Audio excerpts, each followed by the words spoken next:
सत श्री अकाल दोस्तों। Sale of property by a non resident और in other words purchase of property from a non resident.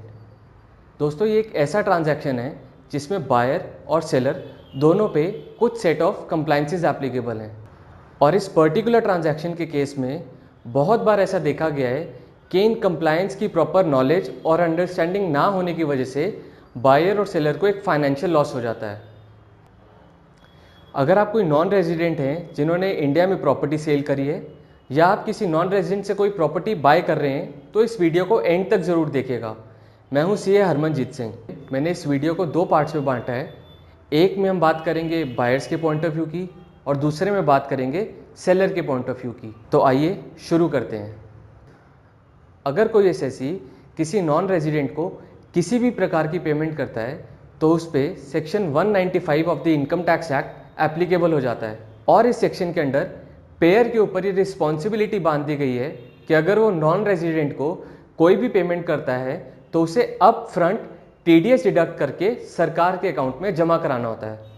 क्योंकि हमारी आज की वीडियो का टॉपिक है purchase of property from a non resident, तो इस केस में बायर की ये रिस्पॉन्सिबिलिटी बनेगी कि वो जो भी पेमेंट नॉन रेजिडेंट को करेगा उसे उस अमाउंट पर टीडीएस डिडक्ट करना होगा। अब सवाल उठता है कि ये टीडीएस किस अमाउंट पर और किस रेट से डिडक्ट होगा। इनकम टैक्स एक्ट में ऐसी कोई लिमिट डिफाइन नहीं की गई है, इसीलिए बायर को जो उसकी परचेज वैल्यू है उस वैल्यू पर टीडीएस डिडक्ट करना होगा। फाइनेंशियल ईयर 2020-2021 के लिए बायर को ये टीडीएस 20.8 के रेट से काटना है।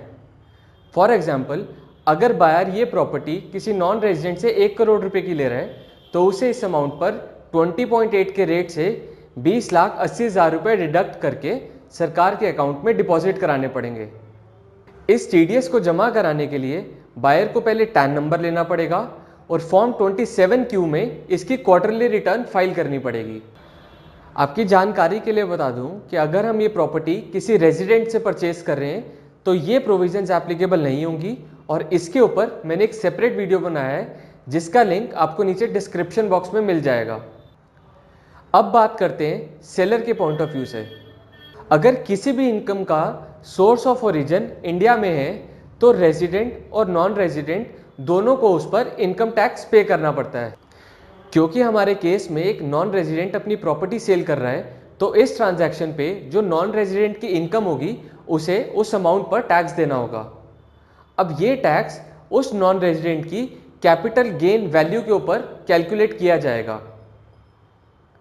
फॉर एग्जाम्पल, अगर एक प्रॉपर्टी इस नॉन रेजिडेंट ने 1 करोड़ की सेल करी है जिसकी एक्विजिशन या परचेज कॉस्ट 90 लाख की थी, तो नॉन रेजिडेंट को इस 10 लाख रुपीस के कैपिटल गेन या प्रॉफिट पर टैक्स देना होगा।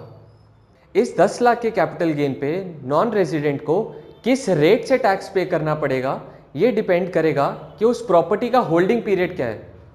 अगर ये होल्डिंग पीरियड 2 साल या उससे ज़्यादा का है तो नॉन रेजिडेंट को 20.8% के हिसाब से LTCG यानी लॉन्ग टर्म कैपिटल गेन पे टैक्स देना पड़ेगा।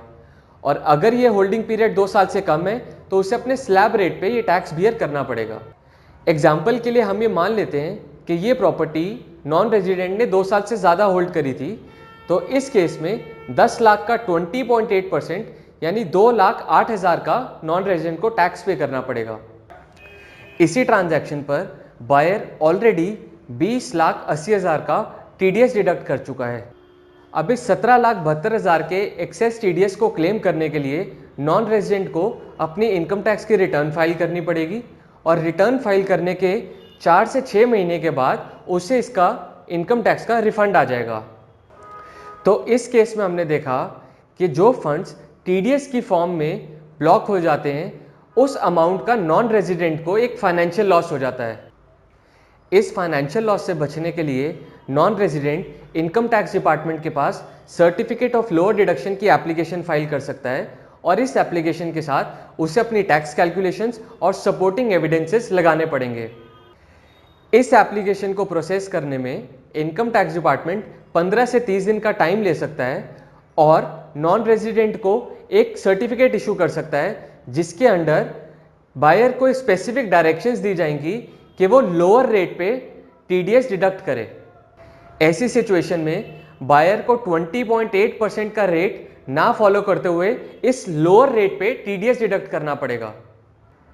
अगर कोई नॉन रेजिडेंट इंडिया में अपनी कोई प्रॉपर्टी सेल कर रहा है तो उन सबसे मेरी यही एडवाइस रहेगी कि आप प्रॉपर्टी सेल करने से पहले अपनी टैक्स की वर्किंग ज़रूर कर लें और अगर ज़रूरत पड़े तो सेक्शन 197 में सर्टिफिकेट ऑफ लोअर डिडक्शन की एप्लीकेशन ज़रूर फाइल करें। इस एप्लीकेशन को फाइल करने के लिए आप किसी भी टैक्स कंसल्टेंट या टैक्स एक्सपर्ट की एडवाइस ज़रूर लें। तो दोस्तों, आई होप ये वीडियो आपको ज़रूर पसंद आया होगा और purchase of property from a non resident के ट्रांजैक्शन से रिलेटेड आपकी सारी क्वेरीज दूर हो गई होंगी।